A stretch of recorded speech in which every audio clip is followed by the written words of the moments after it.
Bom dia, é com muito orgulho que hoje apresentamos nosso trabalho de conclusão de curso, que será apresentado por mim, Jéssica de Oliveira Pereira, e pela minha dupla, Mariana Faria Moreira. Fomos orientadas pela doutora Mariana Camilo Negreiros. O tema do nosso TCC é Apneia Obstrutiva do Sono, tratamento ortocirúrgico, um relato de caso. A doença apneia obstrutiva do sono, ela é definida pela Academia Americana de Medicina do Sono como um distúrbio respiratório que é caracterizado pela obstrução completa ou parcial recorrente das vias aéreas superiores durante o sono. Esses períodos de apneia, eles são períodos de dessaturação de hemoxioglobina e despertares frequentes, e isso ocasiona, como consequência, a sonolência diurna. Os episódios de obstrução e apneia ocorrem em todos os estágios do sono, em especial no estágio do sono não REM e durante o sono REM, que é quando as apneias tendem a ser mais longas e a dessaturação arterial mais acentuada. Entre os fatores associados à síndrome do sono, cita-se a história familiar, obesidade, diabetes, dentre outros fatores. Além disso, ela é classificada, dentre os distúrbios do sono, como uma dissonia, que são alterações que podem produzir insônia ou sonolência excessiva. Essa condição, ela pode levar a diversas alterações emocionais, como ansiedade, depressão, cefaleias matinais, ronco, fadiga, déficits neurológicos e também ela aumenta o risco de acidente cardiovascular, aumenta a chance de ter hipertensão arterial sistêmica, insuficiência cardíaca, aumenta as chances de ter morte por infarto, entre outros acidentes cardiovasculares. Contudo, hoje, ela é considerada um problema de saúde pública devido a essas consequências cardiovasculares e aos riscos de acidente ocupacional e automobilístico em decorrência dessa sonolência diurna. Além de tudo, ela também atrapalha nas atividades cotidianas do indivíduo, né? Como conversar, comer, dirigir, operar máquinas, porque você não tem um descanso que deveria ter, porque você está sempre despertando para respirar. Seu diagnóstico hoje é realizado pelo exame clínico minucioso e pela avaliação da polissonografia, que é considerado o exame padrão ouro no diagnóstico da House. Seus tratamentos partem dos mais conservadores, como o uso de dispositivos intrabucais, até procedimentos mais invasivos, como a cirurgia ortognática, que é o que vai ser abordado nesse trabalho. Bom, o objetivo desse trabalho é descrever, através do relato de caso clínico, o diagnóstico e o tratamento da apneia obstrutiva do sono, através da realização de tratamento ortocirúrgico, além da intervenção de uma equipe multidisciplinar para tratamento e acompanhamento desse paciente. A paciente desse relato é do gênero feminino, leucoderma, 16 anos, procurou um cirurgião dentista especialista em ortodontia, para alinhamento dentário e correção de desarmonia do sorriso. Após a avaliação da documentação ortodôntica, foi observada uma má oclusão dentária do tipo classe 2 esquelética e, além das queixas estéticas do sorriso da paciente, foram vistas também, nos exames, uma diminuição das dimensões da via aérea superior. Contudo, além da avaliação da anamnese, foi pedido também que ela respondesse o questionário de Berlim, o qual identifica sintomas da House. E a partir dessas respostas, também foi solicitado exames direcionados para a comprovação do distúrbio respiratório obstrutivo, que é a polissonografia e o teste de latência. Bom, os resultados dos exames solicitados comprovaram uma apneia de leve intensidade, com índice de apneia e hipopneia de 7,92 eventos por hora e 62,15 despertares por hora, sendo observado a ausência do estágio profundo do sono, que é o sono REM, que é aquele sono que descansa o corpo e a mente, e a presença de ronco intenso e constante durante o sono. No teste de latência, também foi confirmado a presença de sonolência excessiva diurna, como mostra a tabela 1, aqui embaixo. E foi comprovada uma eficiência de 85,8% do sono. Após o diagnóstico da deformidade dentofacial associada à House, foi proposto como tratamento inicial a placa lateroprotrusiva móvel, que é essa da imagem abaixo, até que a paciente tivesse idade suficiente para fazer o procedimento cirúrgico, que ele só pode ser feito após os 18 anos, porque é onde termina, né, o crescimento dos ossos da face. Esse aparelho, ele propõe o avanço da mandíbula todas as noites. Você vai avançando gradualmente até o seu máximo, né? Porém, a paciente não se adaptou muito bem a ele. Sentia muitas dores, depois ele começou a desencaixar da boca, então ela não se adaptou muito bem. Já que a paciente não se adaptou muito bem à placa oclusal, foi proposto a ela o aparelho CPAP, para melhorar a qualidade do sono. Esse aparelho é o da imagem abaixo e ele é acoplado ao seu umidificador. Ele mantém um jato de ar contínuo, uma pressão de ar contínua que mantém as vias aéreas abertas durante a noite. Após a conclusão do desenvolvimento ósseo, foi realizado tratamento ortodôntico visando a correção da deformidade dentofacial e o preparo pré-cirúrgico. Nesse preparo, foram extraídos os dentes 14, 24, 34 e 44 e houve a colocação de 4 mini placas ortodônticas para o tracionamento dos dentes anteriores para posicionamento posterior, no caso de canino a canino, tanto superior quanto inferior, para poder fechar os espaços dos pré-molares que agora estão ausentes. Ao final do preparo ortodôntico, foi solicitada a documentação pré-cirúrgica e uma nova polissonografia. Esse preparo pré-cirúrgico ortodôntico, ele durou 3 anos.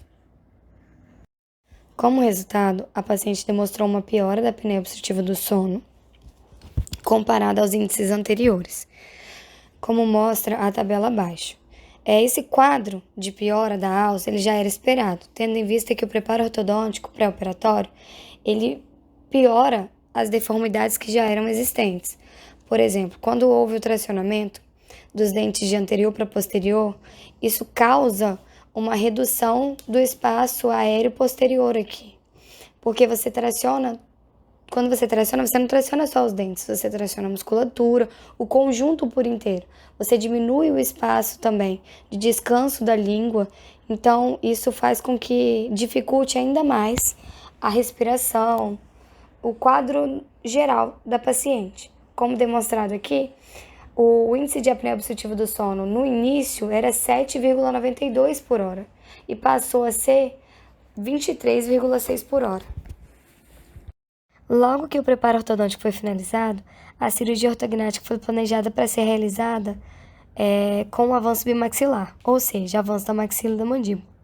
Para o planejamento da cirurgia ortognática, foram feitos modelos de estudo de trabalho, fotos pré-operatórias e exames radiográficos da face e tomografias computadorizadas, que vão ser mostrados nos próximos slides. Bom, como pode ser visto nessas fotos de 1 a 4, em 1 e 2 é a imagem clínica em perfil pré-operatório da paciente. Vocês podem ver uma queda da ponta nasal, um aprofundamento do sorriso, que isso dá um aspecto de envelhecimento. Tudo foi causado pelas extrações dos pré-molares, né? E desse tracionamento para posterior. E aqui, de 3 a 4, nós temos a imagem clínica frontal pré-operatória, onde a gente quase não vê a exposição do sorriso da paciente. Isso tudo foi planejado, né? Para poder a gente ter um resultado melhor no pós-operatório. Já aqui na figura 5, a gente tem o traçado cefalométrico predictivo e na figura 6 a teleradiografia de perfil pré-operatória, onde você pode observar a retroposição da maxila e a retroposição acentuada da mandíbula em relação à base do crânio, com, consequentemente, um estreitamento maior das vias aéreas. Além disso, também foi utilizado o Dolphin, como mostra na figura 7, que foi feita uma reconstrução a partir da tomografia pré-operatória para mostrar o volume da via aérea superior, que pré-operatório era de 7.971 milímetros cúbicos e uma área mínima de constricção de 50 milímetros cúbicos. A partir da junção de todos esses exames e da análise de seus resultados, foi proposto um avanço maxilar de 8 milímetros com rotação de plano oclusal no sentido anti-horário, associado a um avanço da mandíbula de 10 milímetros. Isso foi realizado no procedimento cirúrgico. Bom, o procedimento cirúrgico ele aconteceu em ambiente hospitalar, sob anestesia geral, durou em média 5 horas e a intubação foi nasal, para que pudesse ter um melhor manejo dessa área operada, né? Aqui nós podemos ver na primeira imagem a fixação das placas do lado direito na maxila e na segunda imagem do lado esquerdo e a terceira imagem é a fixação da placa na mandíbula com o enxerto de Bayós, que são esses granulados que vocês estão vendo aí.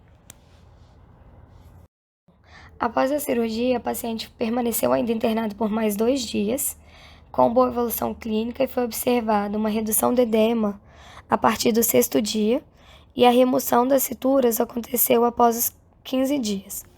Ela teve uma intercorrência também pós-cirúrgica, onde evoluiu com uma queixa de dor intensa e uma importante limitação de movimentos mandibulares, que isso já existia, né, também, por causa da cirurgia em si, mas ela teve uma capsulite do lado direito e foi necessária uma intervenção da fisioterapeuta para a reprogramação da musculatura facial e melhora dos sintomas das desordens temporomandibulares, né, que foi iniciada no 5º dia de pós-operatório.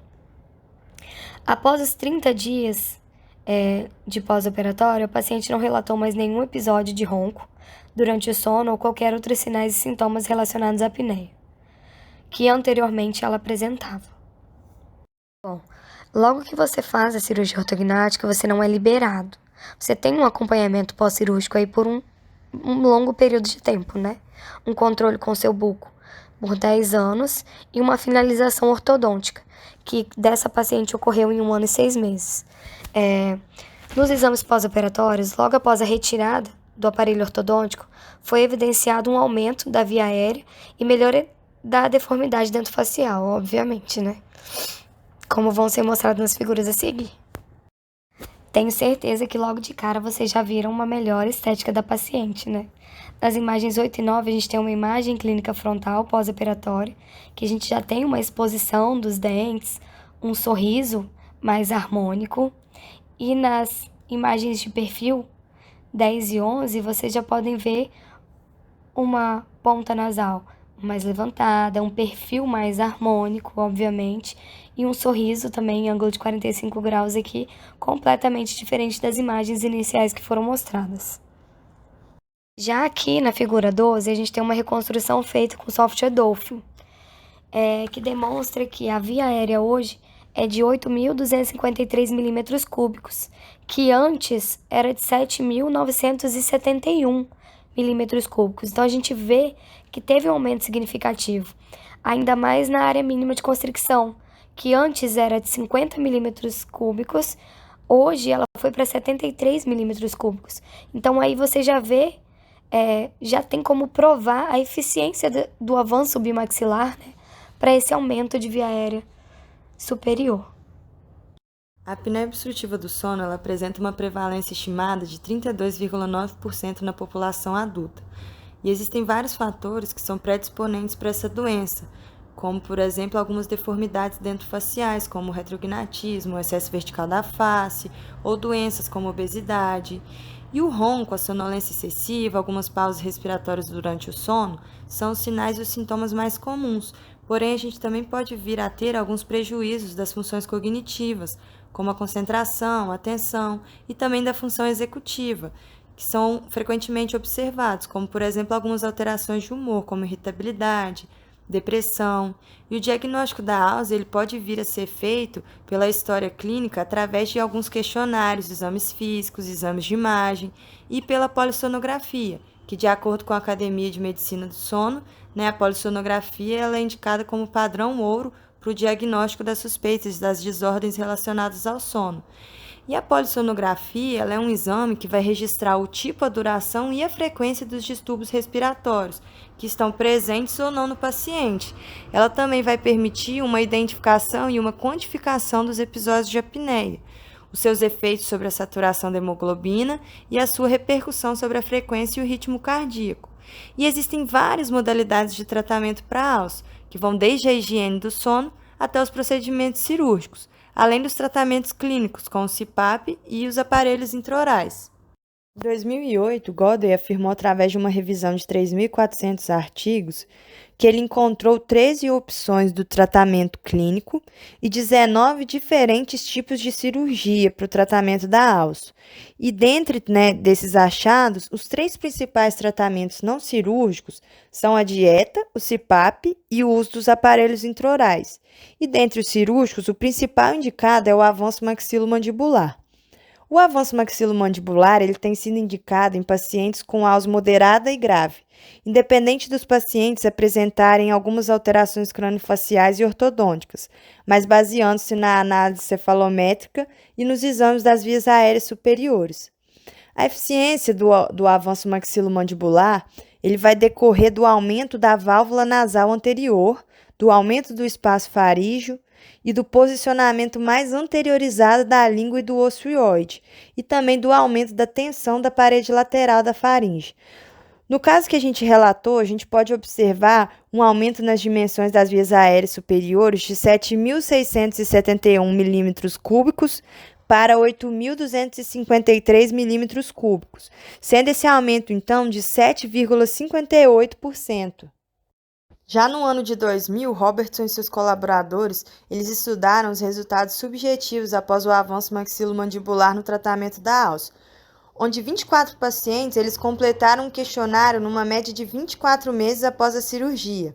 Esses pacientes eles relataram uma melhora no quadro de sonolência diurna, sendo que os pacientes com apneia grave eles apresentaram no pós-operatório os níveis similares ao do grupo controle. Observou-se também uma redução significante no número dos pacientes com relatos de problema de memória, concentração e estresse.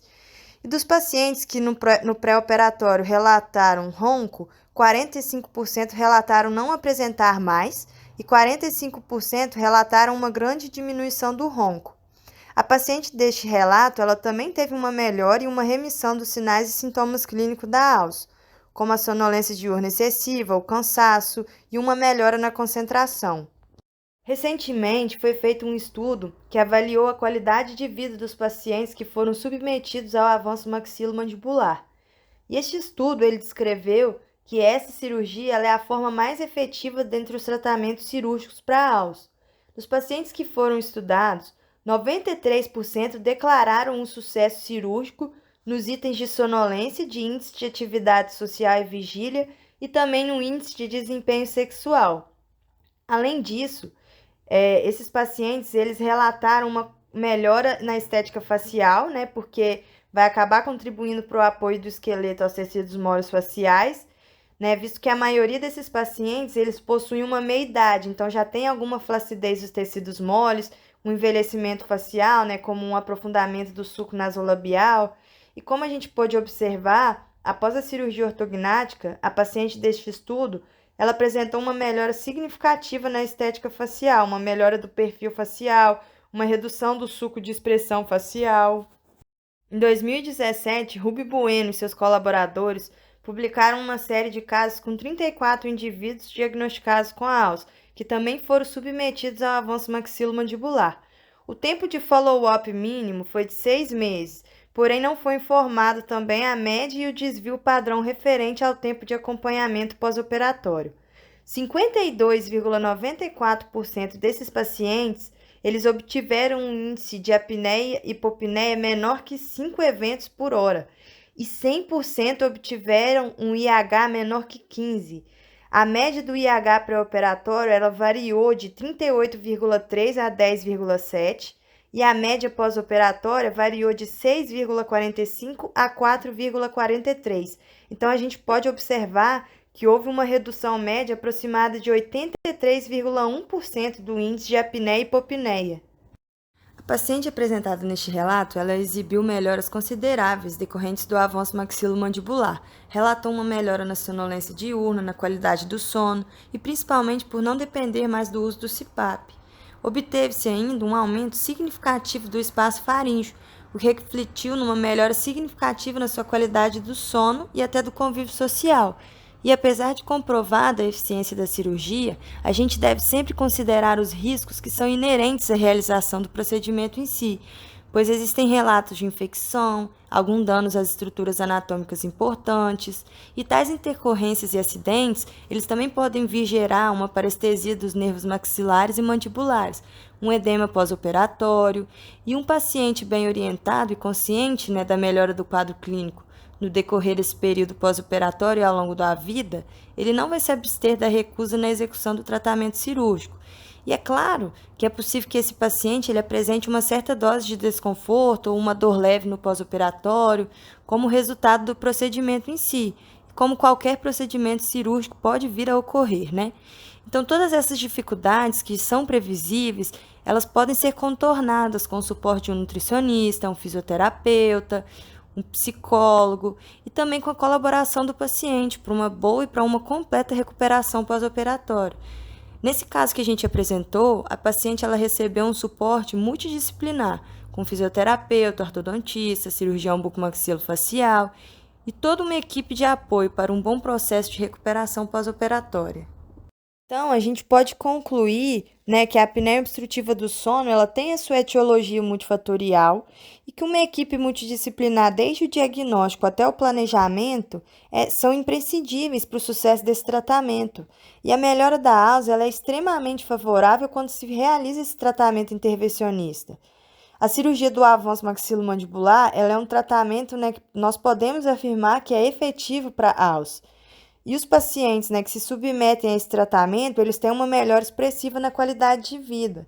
Então, o cirurgião, ele tem que acompanhar a longo prazo para poder avaliar, se foi mesmo eficaz o tratamento cirúrgico. Aqui estão nossas referências. E o nosso muito obrigado, a todos vocês que assistiram, à banca. E agora a gente está aberto, aos questionamentos.